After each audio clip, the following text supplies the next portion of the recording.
आप देख रहे हैं रोजाना दिल्ली न्यूज।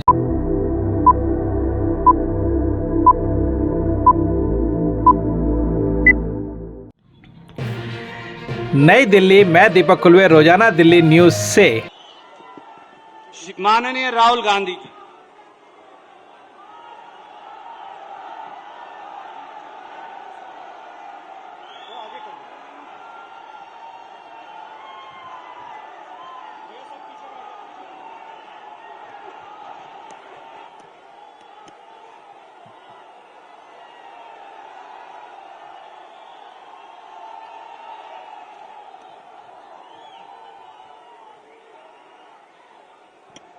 रणदीप सुरजेवाला जी,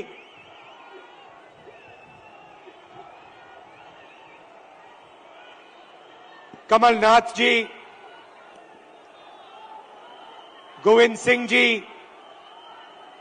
दिग्विजय सिंह जी, कमलेश्वर पटेल जी, जीतू पटवारी जी, तनखा जी, सुरेश पचौरी जी, कांतिलाल भूरिया जी, कुणाल चौधरी जी, स्टेज पे कांग्रेस पार्टी के वरिष्ठ नेता, हमारे प्यारे कार्यकर्ता,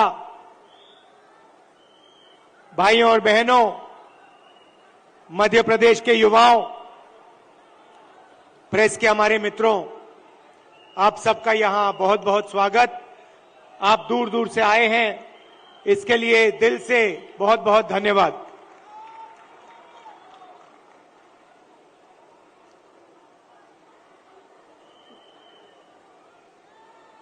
विचारधारा की लड़ाई है।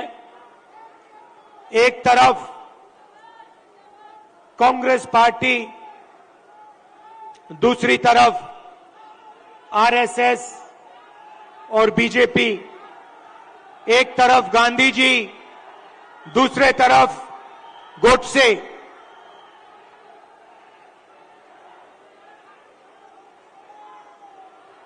ये भैया इनको दिखाई नहीं दे रहा है। भैया प्रेस वाले थोड़े नीचे हो जाएं तो लोगों को दिखे।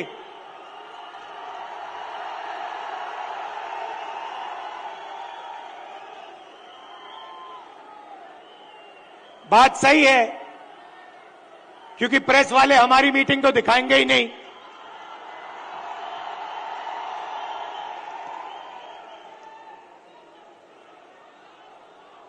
तो एक तरफ गांधी जी, दूसरी तरफ गोडसे।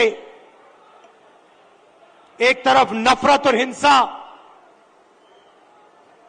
अहंकार, और दूसरी तरफ मोहब्बत, आदर, भाईचारा। अब देखिए, जहां भी ये जाते हैं नफरत फैलाते हैं, गुस्सा पैदा करते हैं। अब हुआ क्या? अब मध्य प्रदेश में, मध्य प्रदेश का युवा, मध्य प्रदेश का किसान इनसे नफरत करने लग गया है। जो उन्होंने जनता के साथ किया, अब जनता उनके साथ कर रही है। और इसीलिए हमने ये 7 यात्राएं, जन आक्रोश यात्राएं मध्य प्रदेश में निकाली हैं। इससे पहले भारत जोड़ो यात्रा में कन्याकुमारी से हम कश्मीर तक चले और मध्य प्रदेश से पैदल निकले। कमलनाथ जी कितने किलोमीटर चले थे हम यहां? नहीं, मध्य प्रदेश में टोटल कितने चले थे? नहीं, यात्रा कितने किलोमीटर चली थी? लगभग 180 किलोमीटर। हाँ, ये देखिए 370 किलोमीटर हमारी यात्रा मध्य प्रदेश में चली थी। किसानों से मिले, युवाओं से मिले, माताएं बहनों से मिले। मुझे सिर्फ 2-3 बातें कही। सबसे पहले, मध्य प्रदेश हिंदुस्तान में भ्रष्टाचार का सेंटर है, एपी सेंटर है। और जितना भ्रष्टाचार बीजेपी के लोगों ने मध्य प्रदेश में किया है, पूरे देश में यह नहीं किया है। बच्चों के फंड्स, मिड डे मील के फंड्स, स्कूल यूनिफॉर्म के फंड्स चोरी किए। महाकाल कॉरिडोर में बीजेपी ने पैसा चोरी किया। व्यापम स्कैम को आप सब जानते हो। 1 करोड़ युवाओं को इन्होंने नुकसान पहुंचाया। एमबीबीएस की सीट्स बेची जाती हैं और पेपर लीक किए जाते हैं। यह इनका राज है।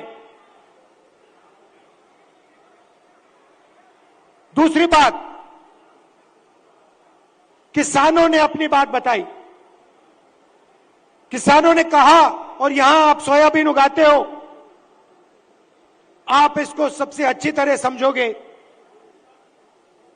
कि हमें मध्य प्रदेश की सरकार सही दाम नहीं देती है। अब आप जाइए, छत्तीसगढ़ में जाइए, पास जाइए, दूर नहीं है। छत्तीसगढ़ जाइए और छत्तीसगढ़ के किसी भी किसान से आप पूछिए, छत्तीसगढ़ में धान के लिए किसानों को कितना पैसा मिलता है, कांग्रेस की सरकार कितना पैसा देती है। हमने वायदा किया था 2,500 रुपए धान के लिए दिए जाएंगे, और छत्तीसगढ़ में जो हमने वायदा किया वो हमने वायदा पूरा करके दिखा दिया।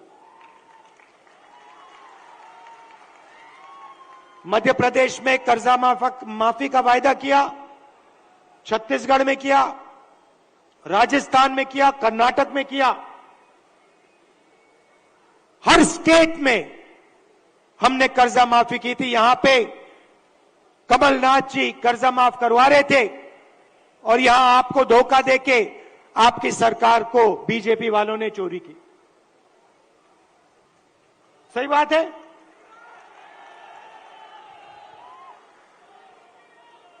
भाई और बहनों, 18,000 किसानों ने यहां पे पिछले 18 साल आत्महत्या की है। 3 किसान हर रोज मध्य प्रदेश में मरते हैं। ये इनकी सरकार है। क्यों? क्योंकि ये चुने हुए लोगों के लिए काम करते हैं। पहली बार हिंदुस्तान की हिस्ट्री में पहली बार किसान टैक्स दे रहा है। इन्होंने जीएसटी लागू की और 5 कानून लाए, काले कानून, किसानों को दबाने के, खत्म करने के कानून। हिंदुस्तान के सारे किसान इनके खिलाफ खड़े हो गए। नरेंद्र मोदी जी कहते हैं किसानों के फायदे के लिए मैं ये कानून, काले कानून लाया हूं। अगर किसानों के फायदे के लिए कानून लाए तो किसान सड़क पे क्यों उतरे हैं?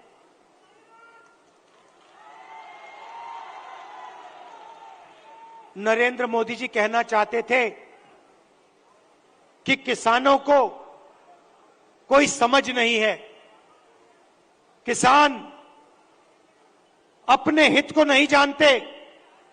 नरेंद्र मोदी कहना चाहते थे कि हिंदुस्तान के 2-3 अरबपति अदानी जी किसान को फायदा पहुंचाने के लिए काम करते हैं। भाइयों और बहनों, आप कर्नाटक जाइए, राजस्थान जाइए, छत्तीसगढ़ जाइए, हिमाचल जाइए, हमारी सरकारें गरीबों के लिए, कमजोर लोगों के लिए काम करती हैं। कर्नाटक में हमने 5 गारंटी दी, गरीबों के लिए, महिलाओं के लिए, किसानों के लिए। आप जाइए, कर्नाटक में जाइए, कर्नाटक की महिलाएं बस में जाने के लिए 1 रुपया नहीं देती हैं, मुफ्त में घूमती हैं। कहीं भी जाना हो कर्नाटक में, कहीं कर्नाटक की महिलाएं फ्री में जाती हैं। हर महीने उनके बैंक अकाउंट में सीधा पैसा आता है, सरकार पैसा देती है। छत्तीसगढ़ में जाइए, किसानों का कर्जा माफ किया, किसानों को सही दाम दिलवाते हैं। राजस्थान में जाइए, स्वास्थ्य के बारे में पूछिए, मुफ्त में वहां पे दवाई मिलती है। 15 लाख रुपए का वहां पे फ्री में इलाज होता है। हार्ट सर्जरी करवानी हो, बड़ी से बड़ी सर्जरी करवानी हो, राजस्थान में जाइए, पता लगाइए, राजस्थान की जनता को वहां पे फ्री में सर्जरी मिलती है। सरकार जनता के लिए चलनी चाहिए, सरकार किसी संगठन के लिए या 1-2 बड़े उद्योगपतियों के लिए नहीं चलनी चाहिए। और ऐसी ही सरकार हम यहां मध्य प्रदेश में चलाना चाहते हैं। और कमलनाथ जी का काम आपने देखा है, काम करना जानते हैं, और जो उन्होंने काम शुरू किया था वो काम वो मध्य प्रदेश में पूरा करने जा रहे हैं। मैं आपसे आखिरी बात कहना चाहता हूं, पार्लियामेंट में मैंने अदानी जी की बात उठाई, भाषण दिया। जैसे ही मैंने अपना पार्लियामेंट में अदानी जी का भाषण दिया, वैसे ही बीजेपी ने मेरी लोकसभा की जो सदस्यता है उसे रद्द कर दी, खत्म कर दी। आप सोचिए, अदानी जी की रक्षा करने के लिए एकदम मेरी लोकसभा की जो सदस्यता थी उसको कैंसिल कर दिया। मुझे कोई फर्क नहीं पड़ता, करिए जितना करना है, मैं सच्चाई बोलता हूं। और देश के सामने एक सच्चाई अदानी जी हैं। पोर्ट्स देख लीजिए, एयरपोर्ट्स देख लीजिए, इंफ्रास्ट्रक्चर देख लीजिए, धान के साइलोज देख लीजिए, हर जगह आपको अदानी जी दिखाई देंगे। अदानी जी किसानों के जेब में से हर रोज जेब में से आपका पैसा लिया जाता है। इंफ्रास्ट्रक्चर में, डीजल में, पेट्रोल में, फर्टिलाइजर में आपके जेब में से पैसा निकलता है और सीधा इन 2 उद्योगपतियों के जेब में जाता है। मैंने मीडिया की बात की, मैंने मजाक में कहा कि मीडिया वाले हमारी मीटिंग तो दिखाएंगे नहीं। मोदी जी का चेहरा 24 घंटा दिखेगा, शिवराज जी का चेहरा 24 घंटा दिखेगा। क्यों? क्योंकि इनका रिमोट कंट्रोल अदानी जी के हाथ में है। देखिए, ये मुस्कुरा रहे हैं, प्रेस वाले मुस्कुरा रहे हैं, इनकी बेचारी की गलती नहीं है, ये रिपोर्टर है, इनकी गलती नहीं है, ये सच्चाई जानते हैं। रिमोट कंट्रोल पीछे से कंट्रोल दबता है। एक और सच्चाई है, और वो सच्चाई शायद अदानी जी से भी बड़ी सच्चाई है।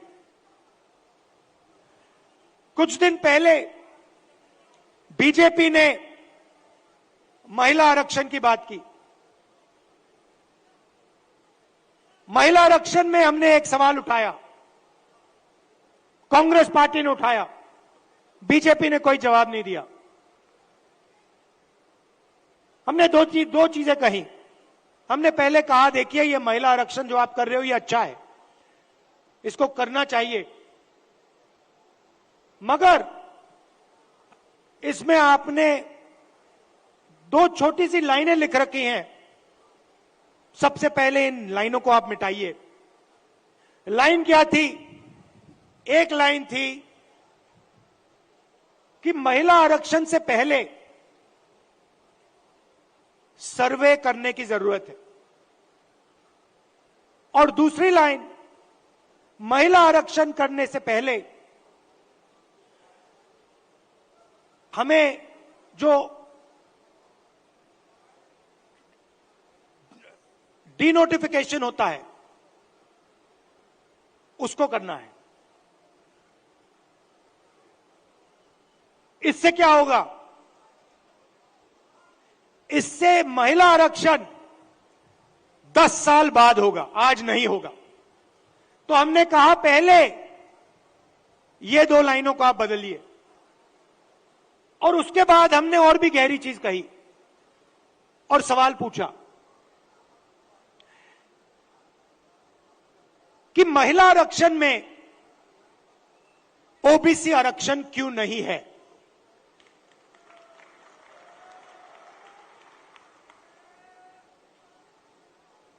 ओबीसी आरक्षण महिला आरक्षण में आपने क्यों नहीं दिया? नरेंद्र मोदी जी, आप कहते हैं कि आप ओबीसी के लिए काम करते हैं, आप ओबीसी के नेता हैं, तो आपने महिला आरक्षण के अंदर के बीच में ओबीसी आरक्षण क्यों नहीं किया? अब भाषण से पहले मैंने आंकड़े देखे और मैं हैरान हो गया। भाइयों और बहनों, नरेंद्र मोदी कहते हैं कि बीजेपी में ओबीसी के एमएलए और एमपी हैं। सबसे पहले कांग्रेस के तीन चीफ मिनिस्टर ओबीसी हैं, ये याद रखिए आप। हमारी 4 सरकारें हैं, 3 हमारे ओबीसी चीफ मिनिस्टर हैं। दूसरी बात, आप पार्लियामेंट में, विधानसभा में चले जाइए और बीजेपी के किसी भी एमएलए से पूछ लीजिए, एमपी से पूछ लीजिए, आपसे कुछ पूछा जाता है क्या? जब कानून बनाए जाते हैं आपसे कुछ पूछा जाता है? आपको कहेंगे भैया हमारे से कुछ कोई नहीं पूछता। कानून आरएसएस वाले लोग बनाते हैं, कानून अफसर बनाते हैं, कानून बीजेपी के एमएलए और एमपी नहीं बनाते। सच्चाई भाइयों और बहनों एक और है। सच्चाई यह है कि हिंदुस्तान को 90 अफसर चलाते हैं। कैबिनेट सेक्रेटरी और secretary of government of India Hindustan की सरकार को चलाते हैं। 90 लोग ये कानून बनाते हैं, ये निर्णय लेते हैं पैसा किधर जाएगा, कितना पैसा कहां जाता है। अब मैं आपसे सवाल पूछना चाहता हूं, बीजेपी के 10 साल से सरकार है, 90 अफसर सेक्रेटरी हिंदुस्तान को चलाते हैं। मैं हिंदुस्तान के सब ओबीसी से पूछना चाहता हूं, नरेंद्र मोदी जी कहते हैं आपकी भागीदारी है हिंदुस्तान की सरकार में, मध्य प्रदेश की सरकार में। आप मुझे बता दो, इन 90 अफसरों में से ओबीसी कितने हैं? ओबीसी की आबादी कितनी है पहले यह बताओ। कितनी आबादी है ओबीसी की हिंदुस्तान में? देखो, कोई जवाब नहीं दे सकता, कोई जवाब नहीं दे सकता। क्यों? क्योंकि कास्ट सेंसस नहीं हुआ है। भाइयों और बहनों, लगभग ओबीसी भाइयों की बहनों की 50% आबादी है हिंदुस्तान में। बात समझिए, आबादी 50% है और 90 में से 3 अफसर ओबीसी के हैं। और एक और मजेदार बात बताता हूं, 2 साल पहले आप देखते, 3 साल पहले आप देखते तो हिंदुस्तान की सरकार में, नरेंद्र मोदी जी की सरकार में 90 में से 0 अफसर ओबीसी से थे। यह देश की सच्चाई है। नरेंद्र मोदी जी ओबीसी के लिए, दलितों के लिए, आदिवासियों के लिए काम नहीं करते हैं। आपका ध्यान इधर उधर करते हैं। दूसरा सवाल आपसे पूछता हूं, हिंदुस्तान की सरकार का बजट लाखों करोड़ रुपए का बजट है। मैं आपसे पूछता हूं, ये जो 3 ओबीसी अफसर हैं, इनकी भागीदारी कितनी है? ये बजट पे कितने रुपए पर निर्णय लेते हैं, मुझे बता दो। मैं आपको बताता हूं, तकरीबन 45 लाख करोड़ रुपए का बजट है। आप मुझे बताओ, ओबीसी अफसर कितने रुपए पर निर्णय लेते हैं, मुझे बता दो। नरेंद्र मोदी जी की ओबीसी की सरकार है, सब शांत, किसी को नहीं मालूम। क्यों? ये आपको नहीं बताना चाहते हैं। आपकी सच्चाई आपको नहीं बताना चाहते। सच्चाई भाइयों और बहनों ये है कि हिंदुस्तान के पूरे बजट में 5% की भागीदारी ओबीसी के अफसरों के हाथ में है। ओबीसी अफसर 3 हैं 90 में से, और 5% बजट को कंट्रोल करते हैं। यह है नरेंद्र मोदी जी का काम। नरेंद्र मोदी जी ओबीसी की सरकार नहीं चलाते हैं। नरेंद्र मोदी जी का काम, जो आरएसएस ने उनको दिया है, आपका ध्यान इधर उधर करने का है, नफरत फैलाने का है, हिंसा फैलाने का है। अगर सचमुच में नरेंद्र मोदी जी ओबीसी के लिए काम करते थे, तो 90 में से 3 अफसर ओबीसी के कैसे हैं? 3-4 साल पहले एक भी अफसर नहीं था ओबीसी का। हिंदुस्तान को तो ये चलाते हैं। शिक्षा में कितना पैसा जाएगा, स्वास्थ्य में कितना पैसा जाएगा, नरेगा कैसे बनेगा, भोजन का अधिकार कैसे डिजाइन होगा, ये तो इन अफसर निर्णय लेते हैं। भाई और बहनों, ओबीसी की सरकार नहीं है। और देखिए, जैसे ही मैं ये बात कहता हूं, आप नोट करना, आज मैंने यहां खुले में यह बात बोली है, ये सारे के सारे टीवी कैमरा बंद हो जाएंगे।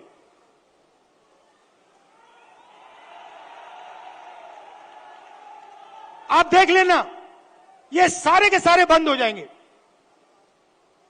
क्योंकि जो सच्चाई है देश की, कि ये जो सारी की सारी लूट हो रही है, ये व्यापम स्कैम जो है, ये सारा का पैसा, ये आपका शिक्षा का पैसा, स्वास्थ्य का पैसा जो चोरी हो रहा है, ये ओबीसी की जेब में से पैसा चोरी हो रहा है।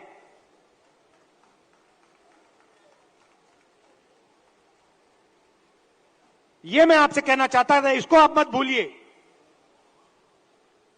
सबसे जरूरी चीज, जैसे कमलनाथ जी को चोट लगी, आपको चोट लगी, सुना है, लगी ना? कमलनाथ जी यात्रा में निकले, रथ पे, रथ के कोने पे खड़े थे, बहुत भारी भीड़ थी, धक्का लगा, घुटने में चोट लगी। कमलनाथ जी जैसे ही आप अस्पताल गए, पहला काम क्या हुआ? डॉक्टर ने पहला काम क्या किया बताइए?